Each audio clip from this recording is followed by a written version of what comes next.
இறையேசுவின் எனதருமை சகோதர சகோதரிகளே, இந்த 11வது அதிகாரமானது ஆண்டவருடைய மேன்மையை, அவர் எப்படியாப்பட்ட வல்லவராக இருக்கிறார், எப்படியெல்லாம் உங்களுக்கு ஆசீர்வாதத்தை கொடுத்த தெய்வமாக இருக்கிறார் என்பதை விவரமாக எடுத்து வைக்கிறது. இதோ ஏன்னா ஆண்டவர் கருணை நிறைந்த உங்கள் மக்கள் மடிந்து போனதையும் முன்னிட்டு அவர் கோபத்தை தணித்து கொண்டு உங்களை விடுவித்தார் என்பதையும், அதுவும் வாக்களிக்கப்பட்ட நாட்டுடைய இந்த சிறப்பு தன்மைகளையும் இந்த அதிகாரத்தில் நாம் எடுத்து பார்க்கிறோம். அந்த வாழும் தேன் கொடுக்க, அதாவது பொழிய போகிற அந்த நாட்டை, இந்த கானான் நாட்டை கடவுள் உங்களுக்கு கொடுக்க போகிறார்.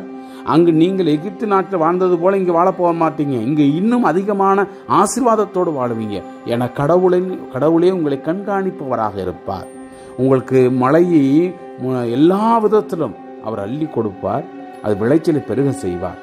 இப்போ இது மாதிரி செய்து கொண்டிருக்கும் பொழுது அவர் சொல்லுகிறார், 2 விஷயங்களை உங்கள் முன்னாடி நான் வைக்கிறேன். ஒன்று ஆசையையும், இன்னொன்று சாபத்தையும் வைக்கிறேன். நீங்கள் கடவுள் கொடுத்த அந்த கட்டளைகளையும் நியமங்களையும் கடைபிடித்து அதன்படி நீங்கள் வாழ்ந்தீர்கள் என்றால் நீங்கள் ஆசி மேல் ஆசி பெறுவீர்கள். இல்லை, கடவுள் கொடுத்த அந்த கட்டளைகளையும் நியமங்களையும் கடைபிடிக்காமல் வேற்று தெய்வங்களை பின்பற்றி நீங்கள் போனீர்கள் என்றால் சாபத்தை உங்களுக்கு முன்வைக்கிறேன், நீங்கள் சபிக்கப்படுவீர்கள் என்பதையும் இதோ இந்த அதிகாரத்தில் விவரமாக எடுத்து வைக்கிறேன். அன்புக்குரியவர்களே, நாம் கடவுளுக்கு எவ்வாறு உகந்த பிள்ளையாக இருக்கிறோம் என்பதை எடுத்து பார்ப்போம். அந்த ஆசீரும் சாபமும் நம்மீது இருக்கிறதா என்பதை எண்ணி பார்த்து இந்த அதிகாரத்திற்கு நாம் செவிமடுப்போம். ஆகையால் நீங்கள் உங்கள் கடவுளாகிய ஆண்டவர் மீது அன்பு கூறுங்கள். அவருடைய நெறிகளையும் நியமங்களையும் முறைமைகளையும் கட்டளைகளையும் எந்நாளும் கடைபிடியுங்கள். உங்கள் பிள்ளைகள் கடவுளாகிய ஆண்டவருடைய படிப்பினைகளை அறிந்ததும் இல்லை, பார்த்ததும் இல்லை.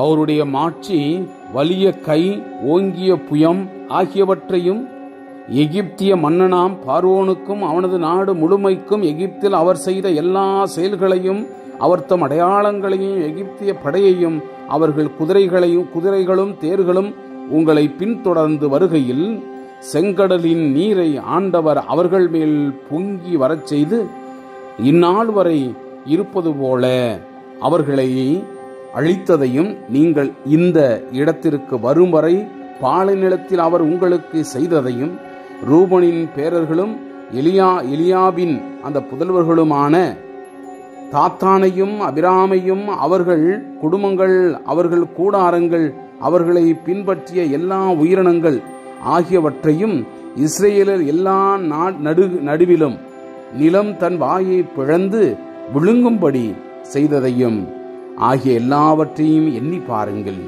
ஏனெனில் ஆண்டவர் செய்த மாபெரும் செயல்கள் அனைத்தையும் உங்கள் கண்களை கண்டன. எனவே இன்று நான் உங்களுக்கு கட்டளையிடும் அனைத்து கட்டளைகளையும் கடைபிடியுங்கள். அதனால் நீங்கள் உடைமையாக்கி கொள்ளும்படி கடந்து சென்று அடைய போகும் நாட்டை உடைமையாக்கும் வலிமை பெறுவீர்கள்.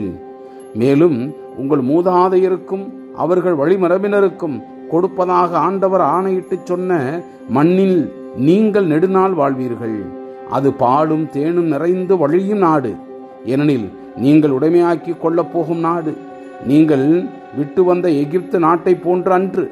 அங்கு நீங்கள் விதை விதைத்து காய்கறி தோட்டத்திற்கு பாய்ச்சுவது போல மெய் வருத்தி நீங்கள் பாய்ச்சி வந்தீர்கள். ஆனால் நீங்கள் உடைமையாக்கி கொள்ளுமாறு கடந்து சென்று அடையவிருக்கும் அந்த நாடு மலைகளும் பள்ளத்தாக்குகளும் நிறைந்த நாடு, வானத்தின் மழை நீரையே குடிக்கும் நாடு, உங்கள் கடவுளாகிய ஆண்டவர் கண்காணிக்கும் நாடு, ஆண்டின் தொடக்கம் முதல் ஆண்டின் முடிவு வரை உங்கள் கடவுளாகிய ஆண்டவரின் கண் காத்திரும் நாடு. இன்று நான் உங்களுக்கு கட்டளையிடுகின்ற என் கட்டளைகளை பின்பற்றி உங்கள் கடவுளாகிய ஆண்டவரிடம் அன்பு கூர்ந்து உங்கள் முழு இதயத்தோடும் உங்கள் முழு உள்ளத்தோடும் அவருக்கு ஊழியம் செய்தால் தக்க காலத்தில் அவர் உங்கள் நிலத்திற்கு மழை தருவார், முன்மாறியும் பின்மாறியும் தருவார். அதனால் உங்கள் தானியத்தையும் திராட்சை ரசத்தையும் எண்ணெயையும் சேகரிப்பீர்கள். வயல்வெளிகளில் உங்கள் கால்நடைகளுக்கு அவர் புல்லும் தருவார். நீங்கள் உண்டு நிறைவு கொள்வீர்கள். நீங்கள் வேற்று தெய்வங்கள் பக்கம் திரும்பி அவற்றுக்கு ஊழியம் செய்து அவற்றை வணங்கிடுமாறு உங்கள் உள்ளங்களை யாரும் மயக்கி விடாதபடி கவனமாயிருங்கள். இல்லையெனில் ஆண்டவரின் சினம் உங்கள் மீது வரும். மழையே இல்லாதபடி வானங்களை அவர் மூடிவிடுவார். உங்கள் நிலம் தன் பலனை தராது. அவர் உங்களுக்கு கொடுக்கும் அந்த வளமிகு நாட்டினின்று விரைவில் அழிந்து போவீர்கள். எனவே என் வார்த்தைகளை உங்கள் நெஞ்சிலும் நினைவிலும் நிறுத்துங்கள். அவற்றை உங்கள் கைகளில் அடையாளமாக கட்டிக்கொள்ளுங்கள். உங்கள் கண்களுக்கும் இடையே அவை அடையாளம் பட்டமாக இருக்கட்டும். நீங்கள் அவற்றை உங்கள் பிள்ளைகளுக்கு கற்றுக் கொடுங்கள். நீங்கள் வீட்டில் இருக்கும் போதும், பயணம் செய்யும் பொழுதும், படுக்கும் போதும், எழும்போதும் அவற்றை பேசுங்கள். உங்கள் வீட்டில் கதவு நிலைகளிலும் நுழைவாயில்களிலும் அவற்றை எழுதுங்கள். அதனால் விண்ணுலகு மண்ணுலகின் மீது நிற்கும் மட்டும் உங்கள் மூதாதையருக்கு கொடுப்பதாக ஆண்டவர் ஆணையிட்டு கூறிய நாட்டில் நீங்களும் உங்கள் மக்களும் நெடுநாள் வாழ்வீர்கள். ஏனெனில் நீங்கள் பின்பற்றுமாறு நான் உங்களுக்கு கட்டளையிடும் இவ்வெல்லா கட்டளைகளையும் கடைபிடிப்பதில் நீங்கள் கருத்தாயிருந்தால், உங்கள் கடவுளாகிய ஆண்டவர் மீது அன்பு கூர்ந்து அவர் வழிகளில் நடந்து அவரை பற்றி கொண்டால், அவர் இந்த நாட்டினரை எல்லாம் உங்கள் முன்பே விரட்டி அடிப்பார். உங்களை விட எண்ணிக்கையிலும் வலிமையிலும் மிகுந்த அந்நாடுகளை நீங்கள் முறியடிப்பீர்கள். உங்கள் காலடிப்படும் இடங்கள் எல்லாம் உங்களுடையவை ஆகும். பாலை நிலமும் லெபனோனும் யூப்ரத்தீசு ஆறும் மேற்கு கடற்கரையும் உங்கள் எல்லைகளாக இருக்கும். எவனாலும் உங்களை எதிர்த்து நிற்க இயலாது. ஏனெனில் கடவுளாகிய ஆண்டவர் உங்களுக்கு சொன்னபடி நீங்கள் செல்லும் நாடுகள் அனைத்திலும் உங்களை குறித்து அச்சத்தையும் திகழையும் அவர் உண்டாக்குவார். இதோ இன்று உங்கள் முன்பாக ஆசியையும் சாபத்தையும் வைக்கிறேன். நான் இன்று உங்களுக்கு விதித்த உங்கள் கடவுளாகிய ஆண்டவருடைய கட்டளைகளை நீங்கள் கடைபிடித்தால் ஆசியும், உங்கள் கடவுளாகிய ஆண்டவருடைய கட்டளைகளை கடைபிடிக்காமல் நான் இன்று உங்களுக்கு விதித்த வழிகளினின்று விலகி நடந்து நீங்கள் அறியாத அந்த வேற்று தெய்வங்களை பின்பற்றினால் சாபமும் உண்டாகும். நீங்கள் சென்று உடைமையாக்கி கொள்ளப் போகும் நாட்டுக்குள் உங்கள் கடவுளாகிய ஆண்டவர் உங்களை கூட்டிச் செல்லும் போது கெரிசிம் மலையிலிருந்தும் ஆசியையும் ஏபால் மலையிலிருந்து சாபங்களையும் எடுத்துரைப்பீர்கள்.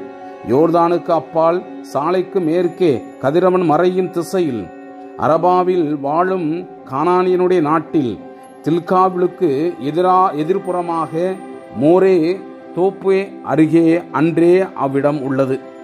உங்கள் கடவுளாகிய ஆண்டவர் உங்களுக்கு கொடுக்க போகும் அந்த நாட்டை உடைமையாக்கி கொள்ள நீங்கள் யோர்தானை கடந்து செல்ல வேண்டும். அதை உடைமையாக்கி அங்கு வாழும்போது நான் இன்று உங்கள் முன் வைக்கின்ற நியமங்களையும் முறைமைகளையும் நிறைவேற்றுவதில் நீங்கள் கருத்தாயிருங்கள். Praise the Lord. இயேசுவுக்கே புகழ். மரியே வாழ்க.